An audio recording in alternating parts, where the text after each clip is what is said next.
Hello, I'm doing a book review, and the book I want to review is The Sandman Overture. Now, this is a graphic novel written by Neil Gaiman and illustrated by J.H. Williams III and published by Vertigo, which was an imprint of DC Comics. Now, Vertigo, unfortunately, has been discontinued, so any new reprintings of this book would probably just be published under DC Comics or under their Black Label, which from what I understand has kind of taken the place of Vertigo. Now, this was first published as a 6-issue comic book series between the years 2013 and 2015, and then in 2015 all 6 issues were collected into one graphic novel or trade paperback. Now, this is a prequel to Neil Gaiman's groundbreaking horror/dark fantasy comic book series, The Sandman, which ran from 1989 to 1996, and later on all the issues of The Sandman were collected into a 10-volume graphic novel series. Now, after the main series was over and done with, Neil Gaiman followed it up with a standalone Sandman novel called The Dream Hunters in 1999, and then he followed that up with a relatively standalone Sandman graphic novel called Endless Nights in 2003. Now, I've already reviewed all the other Sandman books, and I'll leave links in the description below to where you could check out those reviews. Now, the whole premise of The Sandman is what if when we dream, we're actually going into another dimension known as the Dreamin', and the series follows a character called Dream of the Endless, or Morpheus, who is the king of the Dreamin'. Now, Morpheus is part of a group of celestial entities known as the Endless, who at least next to God, the devil, and the angels are among the oldest and most powerful beings in the universe. They've existed for billions of years, and they each control and watch over a different aspect of existence. Now, the other members of the Endless are Destiny, Death, who is basically the Grim Reaper. She's the literal embodiment of death. Destruction, Desire, Despair, and Delirium, who used to be known as Delight. Now, The Sandman is an excellent series. Not only is it a great comic book series, but it's also an excellent example of fantasy literature. Now, the series does stand on its own, but it does technically connect to the DC universe, like Superman and Batman and other members of the Justice League do show up or are mentioned in the Sandman series, but to be honest, I kind of like to think of Sandman and some of the other comics published under Vertigo as being in their own continuity. It's just in a universe where these characters happen to exist.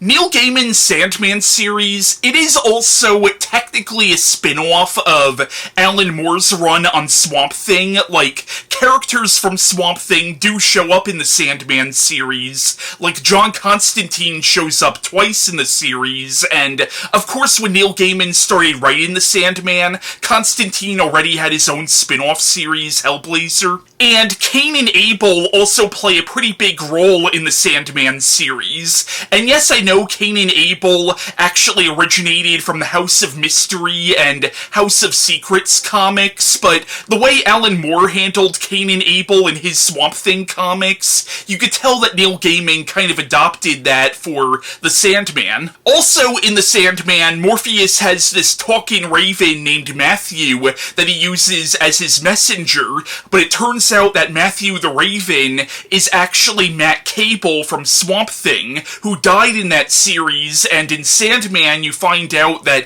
after he died, instead of going to heaven or hell, he was reincarnated as the Raven. So the series does connect with other properties, but Neil Gaiman was very much able to take these elements from other comic book series and sort of make it his own, and he was very much able to have the Sandman series stand on its own. Now, the Sandman also had several spin-offs of its own, like the character of Death from this series. She got some of her own comic books and graphic novels, some of which were written by Neil Gaiman, and some of which which were written by other writers. Also, in the Sandman, the devil becomes a prominent antagonist slash anti-hero, and Neil Gaiman's version of the devil, Lucifer Morningstar, he got his own spin-off series. But this comic, Sandman Overture, like I said, it's a direct prequel to the Sandman series. Like, the events of this comic lead directly into the events of the first Sandman story arc, Preludes Nocturnes. That being said, even though this is a prequel, you should really read this one after you read the rest of the series, because there's a lot of stuff in here that you probably wouldn't understand unless you've actually read the other Sandman books leading up to this. So, the plot of Overture is it's set in 1915, and on an alien world, an aspect of Dream is killed. Basically because all sentient life in the universe dreams. There are different versions of Dream for every planet and dimension, even though they're all aspects of the same being. So, after this happens, Morpheus, along with all these other versions of himself, is called to this alien planet, and soon it's revealed that there's a disturbance in the universe, a disturbance that is actually Morpheus's fault. Now, it was revealed in the Sandman graphic novel Endless Nights that the stars are actually sentient. Even though stars physically are just burning balls of gas, it turns out that they do have minds and souls.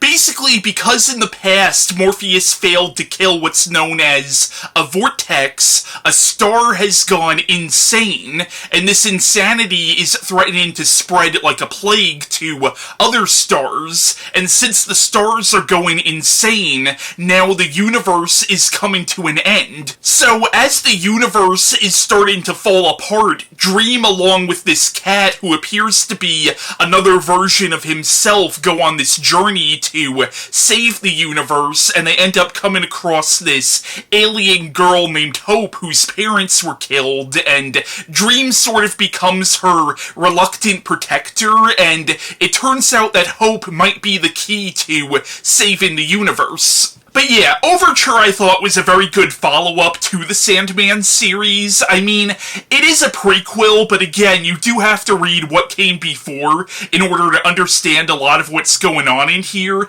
because there are certain portions of this that deal with the concept of non-linear time. You do get glimpses into the future, and you see actual panels from the older Sandman comics. Also, the character of Daniel Hull, who becomes the new Dream of the Endless by the end of the Sandman series, he actually plays a pretty significant role in this story, even though at this point in the timeline, he technically doesn't even exist yet. This also does kind of explain some things that kind of went unexplained in the older Sandman comics, but due to the nature of this series, there are still a lot of unanswered questions that Neil Gaiman very much leaves open to the reader's interpretation. In this, you also find out about Morpheus's parents. It turns out that the Endless are actually the children of Father Time and Night, and their parents are dicks.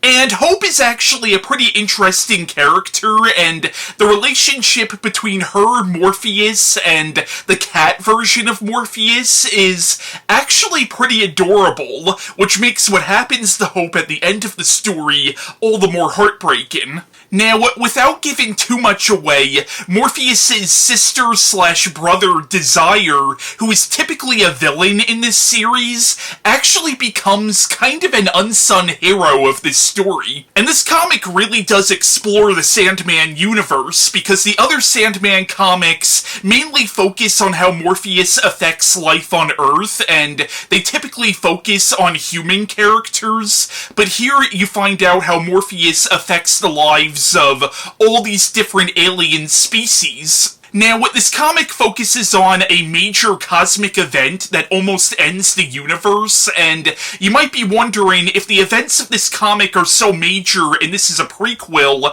how come the events of this are never really mentioned in the other Sandman comics? And that is kind of explained by the end of this. But yeah, I do recommend this if you are a fan of the Sandman comics, and at the time Neil Gaiman wrote this, it had been almost 20 years since the original run of the series was over and done with, not counting Dream Hunters and Endless Nights, so it was probably really nice for people who have read the Sandman comics in the 90s to sort of visit these characters again. And you could tell Neil Gaiman himself also had a lot of fun exploring this world again and revisiting these characters. Lastly, I do want to point out that J.H. Williams' artwork in this is really well done, and it's definitely a mixture between realistic and hyper-stylized and even abstract. Now, to the best of my knowledge, I believe this was the last Sandman graphic novel that Neil Gaiman wrote. However, there's now a comic book series called the Sandman Universe, which is not written by Neil Gaiman. It's written by several different writers, but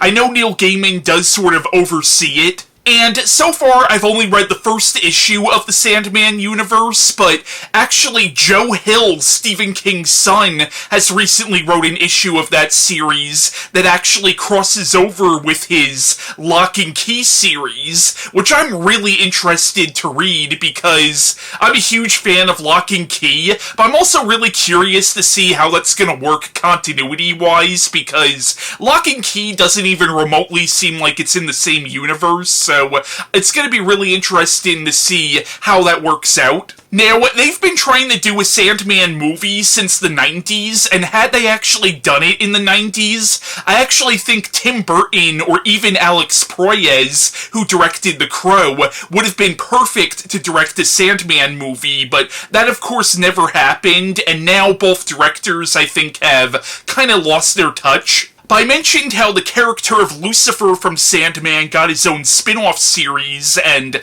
the Lucifer comics were actually the basis for the Fox/Netflix series Lucifer. And recently, DC did an animated short film featuring Death of the Endless from the Sandman, which I do really want to check out because I love that character. And currently, Netflix is developing a Sandman series, and I believe the first season is going to be based on the first Sandman story arc, Preludes Nocturnes. And it's not going to be connected to the show Lucifer. Lucifer is going to be in it, but it's going to be a different version of this character. I am really curious to see how the Sandman series turns out. I mean, I'm somewhat worried, but Neil Gaiman is overseeing it, and from what I understand, the other Neil Gaiman adaptations, like American Gods and Good Omens, did really well. But yeah, that was my review on the Sandman Overture by Neil Gaiman, and bye.